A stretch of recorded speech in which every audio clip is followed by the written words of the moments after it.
Today we are talking about outerwear. Outerwear can be hugely intimidating to sew.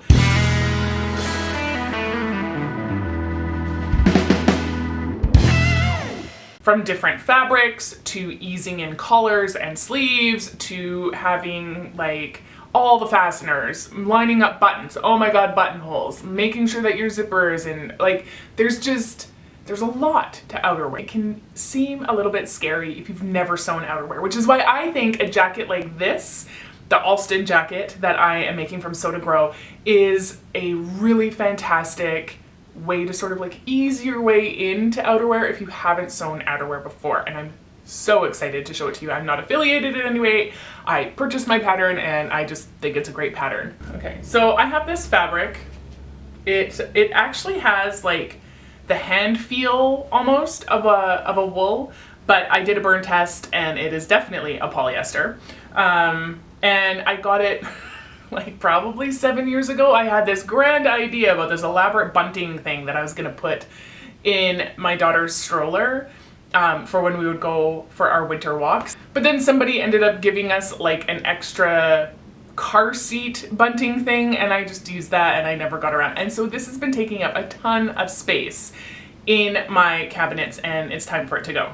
All right, so the pattern that we're working with today, the Alston jacket from Sew to Grow. The cool thing about this pattern is it is meant to be made one of two ways, either in a non-fraying, like boiled wool type fabric where you're not gonna have to worry about finishing your edges, or by using two fairly thin fabrics and making it a reversible jacket. So two super fun options.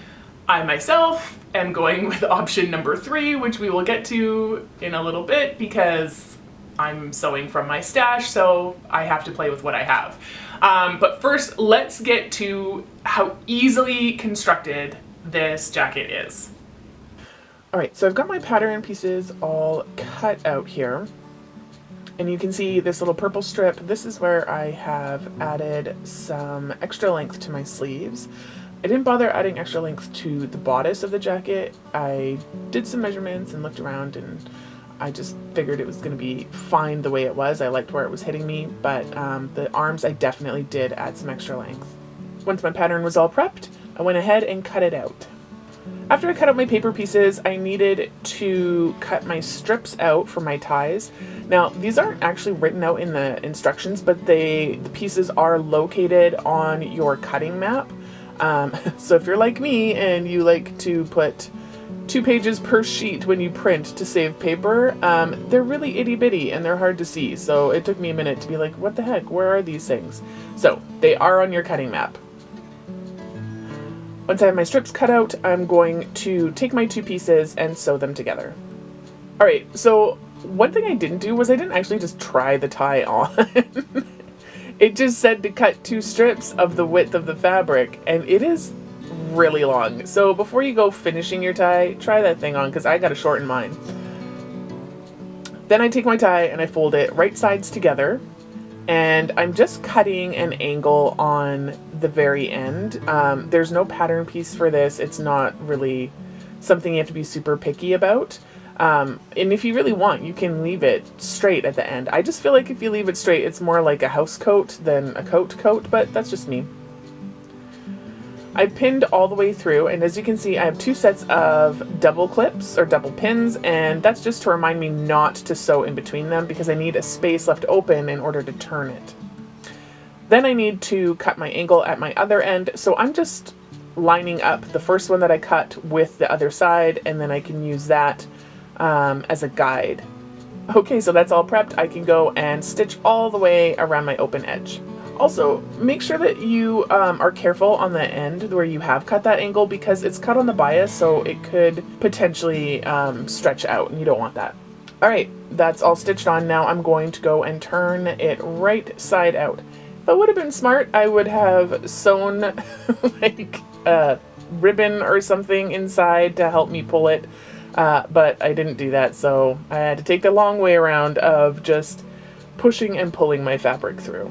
Okay, there we go. My tie is all turned. So I'm just taking a pin and I'm making sure that my seam is pulled out so that when I press it, it's going to be nice and crisp, especially in that corner. I really want it to be pulled out nice and take its full shape. All right, I'm going to continue on down and make sure that I'm pulling my seam out to its full width all the way down my tie.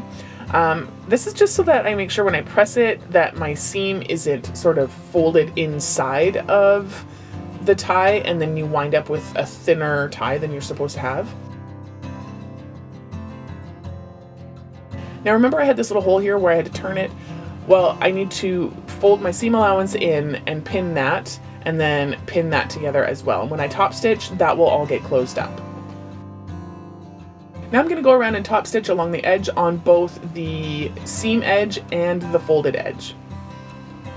There we go, ta-da! The tie is all done, looks super cute. Now I can put that off to the side and move on to the pockets and the belt loops.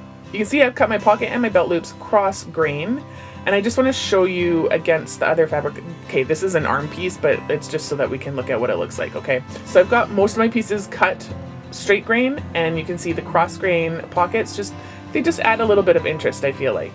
Also, then you're not having to worry about pattern matching, and it makes life easier. Okay, now I'm going to take my belt loops and I'm going to fold the edges in and stitch around. You can see on my back panel here where I have my belt loop placement marked. So I'm just going to take those completed belt loops, place them where they're supposed to go, pin them, and stitch those onto the back panels. Now those are all on, and while I've got my back panels here, I might as well sew those together as well. Hi, future editing Stephanie here. Something I just want to bring up. So I don't actually think there's a real need for there to be a back seam on this. It's not contoured, it's not tapered. Yeah, I think, especially if you're doing like I did with like a plaid fabric, it's just nicer to have one solid piece on the back. So if I were going to do this again, I would absolutely just have removed the 1/2 inch of seam allowance on that pattern piece, and I would have cut it on the fold. So there you have it. I would do that. Okay, on to the pockets. I have my 2 pocket pieces cut in my self fabric as well as a lining fabric. I'm going to layer those right sides together and pin around. As you can see, once again, I have my 2 sets of double clips, which are going to remind me not to sew in between them, because once again, I need to be able to turn the pocket out. Then I'm going to just go ahead and stitch around. After that's stitched, I need to go around and clip all of my corners so that they will turn out nicely. And I want those corners to be out nice and crisp, so I've got my knitting needle so I can just poke them through from the inside. All right, there we go. Now I have to, once again, fold my seam allowance in from my opening and pin that together.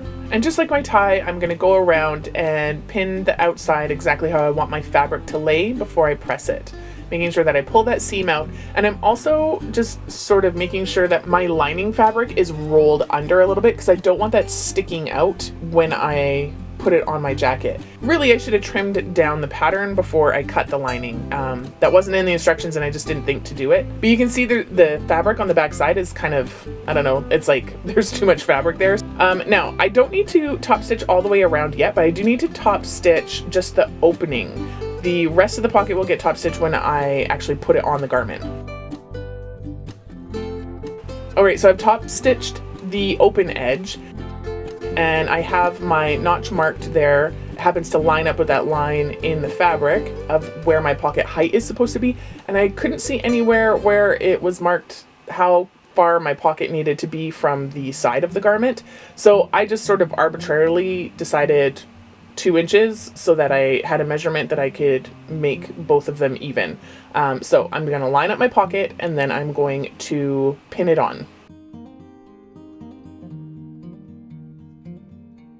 Now I'm going to stitch all the way around the outside perimeter, and right where my pocket opening is on either side, I'm gonna stitch on like a triangle or a square just to give some extra strength when I'm putting my hands in my pocket so that I don't accidentally like tear my pockets off my jacket.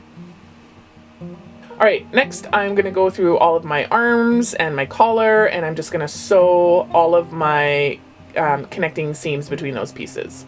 Alright, time to assemble the whole garment. Here's my back panel. I'm going to take my arm and I'm going to attach my back side of my arm to my back panel.